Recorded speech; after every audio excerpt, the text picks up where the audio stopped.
لائیں کہیں کہ ہمارا رب اللہ ہے، پھر اس پر جم جائیں۔ ان پر فرشتوں کا نزول ہوتا ہے، نہ کوئی غم کرو نہ خوف، خوشیاں مناؤ جنت کی جس کا تم سے وعدہ کیا گیا تھا۔ اللہ کی ربوبیت پر اطمینان جب انسان کو ہو جاتا ہے، میرا رب اللہ ہے، ربی اللہ، انسان کے لیے نہ کوئی کھٹکا، نہ کوئی خطرہ، نہ کوئی خوف، نہ کوئی حزن۔ جو کچھ ہو رہا ہے کس کے اذن سے ہو رہا ہے؟ اللہ کے اذن سے۔ اللہ کے اذن کے بغیر پتا تک نہیں ہلتا۔ یہ کوئی اندھا بہرا مادہ نہیں ہے جس سے مجھے کوئی خوف ہو۔ اندھا بھینسا چلا آ رہا ہو اس سے تو ڈرنے کا ہر انسان کو ڈرنا چاہیے، نہ معلوم کس کو ٹکر مار دے۔ لیکن نہیں، اس کائنات کو چلانے والا ایک سمیع و بصیر خدا ہے، وہ جو میرا دوست ہے، میرا ولی ہے۔ اللہ ولی الذین آمنوا یخرجہم من الظلمات الی النور۔ اللہ اہل ایمان کا ولی ہے، ساتھی ہے، پشت پناہ ہے، مددگار ہے، حمایتی ہے۔ بتائیے جسے یقین ہو جائے کہ اللہ میرا مددگار، اللہ میرا محافظ، اللہ میرا پشت پناہ، اللہ میرا حمایتی، اس کے لیے کوئی خوف ہوگا؟ اس سے کوئی ڈر ہوگا؟ میں مثال دیا کرتا ہوں ایک بہت سادہ پنجاب کے دیہات کی۔ وہ بڑا چودھری ہے اور کوئی غریب کسان ہے۔ اس غریب کسان کے جانوروں کو ہر وقت اندیشہ ہوگا چوری کا، کوئی میری بھینس کھول کر نہ لے جائے، کوئی میرا بیل کھول کر نہ لے جائے۔ لیکن جس کے بارے میں یہ سب کو معلوم ہو کہ وہ جو بڑا چودھری ہے وہ اس کا دوست ہے، اس کی بچیا کو کوئی خوف ہوگا؟ اس کی بھینس پر کوئی ہاتھ ڈالے گا؟ اسے کوئی اندیشہ ہوگا؟ نہیں۔ کیوں؟ کہ وہ بڑا چودھری، بڑا اس کا یہاں کا سردار، جاگیردار، سب کو معلوم ہے وہ میرا دوست ہے، کوئی میرے خلاف اقدام نہیں کر سکتا۔ اس دنیا میں یہ چھوٹی سی بات اگر آپ کے دلی اطمینان اور سکون کا باعث بن سکتی ہے تو ذرا تصور کیجئے۔ میں لفظ تصور استعمال کروں گا صرف اس لیے کہ اس کا ہم جس کو کہتے ہیں ادراک اور شعور کر نہیں سکتے، اگر کے ساتھ کر سکتے۔ اگر یقین ہو کہ اللہ میرا مددگار اور یقین ہو کہ اللہ ہر آن میرے ساتھ ہے، پھر کوئی خوف؟ کس کا خوف؟ کوئی شے اللہ سے بالاتر ہے؟ کوئی قوت اس سے زیادہ طاقتور ہے؟ کوئی اس کے ارادے کو بدلنے والا ہے؟ کوئی اس کی مشیت کے آڑے آنے والا ہے؟ یہی بات ہے جو حضور نے فرمائی۔ یہ ایمان کا حاصل ہے لب لباب، کہ دیکھو اچھی طرح اس بات کو ذہن نشین کر لو، اگر تمام انسان مل کر تمہیں کوئی نقصان پہنچانا چاہے نہیں پہنچا سکتے مگر جو کچھ اللہ نے لکھ دیا ہو، اور تمام انسان مل کر تمہیں کوئی نفع پہنچانا چاہے نہیں پہنچا سکتے مگر وہ شے جو اللہ نے طے کر دی۔ آپ پھر میں کہوں گا ذرا طاری کیجئے، اسے فرض کیجئے، اسے سوچئے۔ اگر اس حدیث پر ہمارا دل ٹھکا ہوا ہو تو کسی سے ڈر ہوگا؟ یہ مجھے نقصان نہ پہنچا دے، یہ میری رپورٹ خراب نہ کر دے، یہ میری انکریمنٹ نہ رکوا دے، یہ میرا یہ نہ بگاڑ دے، یہ میرے یہ نقصان نہ پہنچا دے۔ اس کا ڈر، اس کا ڈر، اس کا خوف، اس کی خوشامد، اس کے لیے جا کر طرح طرح سے اپنی عزت نفس کو ذلیل کروانا اس کے سامنے، یہ سب کچھ کیوں کرتا ہے انسان؟ جب سمجھتا ہے کہ اس کے ہاتھ میں میرا کوئی نفع ہے، اس کے ہاتھ میں میرے لیے کوئی ضرر ہے، یہ مجھے کوئی غضب پہنچا سکتا ہے، یہ مجھے کوئی نقصان پہنچا سکتا ہے، یہ میرا کوئی کام بنا سکتا ہے، یہ میری کوئی ضرورت پوری کر سکتا ہے، اسی کا نام شرک ہے۔ جہاں آپ نے یہ سمجھا کہ غیر اللہ کے اندر کوئی طاقت موجود ہے وہی شرک ہے۔ بتوں سے تجھ کو امیدیں، خدا سے نومیدی، مجھے بتا تو صحیح اور کافری کیا ہے؟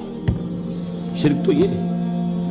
جس پر بھی تمہیں یہ خیال ہے، کلمہ ہے یہ کلمہ سوم، لا حول ولا قوت الا باللہ، ذرا اس پر دل کو کبھی اگر آپ تصور کریں، پھر فرض کریں، دل ٹھک جائے اس پر، کوئی طاقت نہیں۔ یہی بات تھی جو شیخ عبد القادر جیلانی رحمۃ اللہ علیہ نے اپنی وصیت میں اپنے بچے سے کہی. 11ویں دینے والے ہیں، لیکن حضرت شیخ عبد القادر جیلانی کی وصیت اور تعلیمات کو کتنے لوگ ہیں تم جانتے ہو؟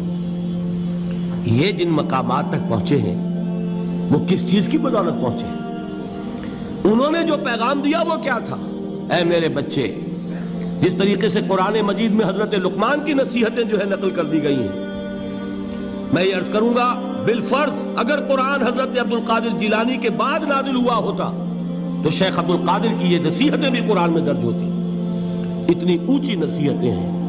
اے میرے بچے، اس حقیقت کو ذہن نشین کر لے، لا فاعل فی الحقیقت ولا مؤثر الا اللہ. اس کائنات میں نہ کوئی فاعل حقیقی ہے نہ مؤثر حقیقی ہے سوائے اللہ کے.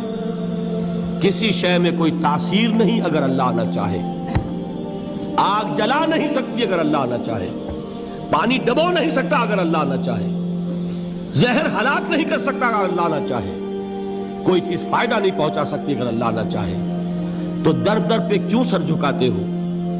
در در پر کیوں جبیں سائی کرتے ہو؟ سب کے سامنے کیوں ہاتھ پھیلاتے ہو؟ ایک اللہ سے مانگو. ایک اللہ کے سامنے زمین پر اپنی جبین رکھو. لا فاعل فی الحقیقت ولا مؤثر الا اللہ. نظر آتا ہے ہمیں کہ پانی پیاس بجھا دیتا ہے. پیاس بجھانے کی صلاحیت پانی میں نہیں ہے، اللہ کے اذن سے. کھانا بھوک مٹا دیتا ہے. بھوک مٹانے کی صلاحیت کھانے میں نہیں ہے، اذن رب میں. دیکھیے یہی یقین تھا. حضرت موسیٰ علیہ السلام کا واقعہ یاد کیجئے. سامنے سمندر آ گیا ہے. قوم دیکھتی ہے پیچھے کہ گرد و غبار کا طوفان ہے. معلوم ہوا کہ فرعون اپنے لشکر سمیت آ گیا ہے.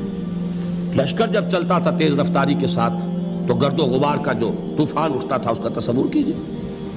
اور لمحہ بلمحہ وہ قریب آ رہا ہے. پوری قوم نے کیا کہا؟ اے موسیٰ انا لمدرکون. اے موسیٰ ہم کو پکڑے گئے. قرآن مجید نے تو یہاں وہ باتیں نہیں لکھی ہے، لیکن تورات میں یہ درج ہے کہ بنی اسرائیل جھگڑنے لگے، دست و گریبان ہو گئے موسیٰ کے ساتھ. موسیٰ ہمیں یہاں مروایا لا کر، اس سے تو ہم ہی بہتر تھے. وہاں کھانے کو ملتا تھا، زندگی تو تھی. بیگار ہم کر رہے تھے، موت تو نہیں تھی. اب جو کچھ ہوگا اس کا تصور کرو، جس طریقے سے ہمارے ٹکڑے اڑائے جائیں گے. تو لڑ رہے ہیں حضرت موسیٰ علیہ السلام سے. یہ تورات کی تفصیل ہے. قرآن میں صرف اتنا آیا ہے، پریشان ہو کر انہوں نے کہا انا لمدرکون. موسیٰ ہم تو پکڑے گئے. اس وقت موسیٰ کا جواب کیا ہے؟ کلا ان معی ربی سیہدین. نہیں، میرے ساتھ میرا رب ہے، وہ راستہ دے گا. بتائیے کہاں راستہ نظر آ رہا ہے؟ یہ ہے ایمان بالغیب. راستہ نظر نہ آئے تب اللہ پر یقین ایمان ہے. جیب میں پیسے ہوں اور تب دل کو اطمینان ہے تو ایمان کس پر ہوا؟ پیسے پر، اللہ پر نہیں. جب وسائل و ذرائع نہ ہوں اور پھر یقین ہو کہ اللہ مسبب الاسباب ہے، وہ اسباب کا پابند نہیں ہے، وہ اسباب کا محتاج نہیں ہے، اسباب اس کے محتاج ہیں. اگر یہ یقین ہے تو اللہ پر ایمان ہے. یہ نہیں ہے تو تمہارا ایمان اسباب پر ہے، وسائل پر ہے، ذرائع پر ہے، مادیات پر ہے، اللہ پر نہیں. اس وقت کہاں راستہ تھا؟ کوئی راستہ تھا؟ سمندر ہے اور ادھر سے لشکر آ گیا ہے. کلا ان معی ربی سیہدین. اب دیکھیے ایمان کہہ دینا آسان ہے، ہوا معکم اینما کنتم. جہاں کہیں بھی تم ہوتے ہو اللہ تمہارے ساتھ ہوتا ہے. لیکن اس کا یقین قائم ہو جائے تو زمین و آسمان کا فرق واقع ہو جائے.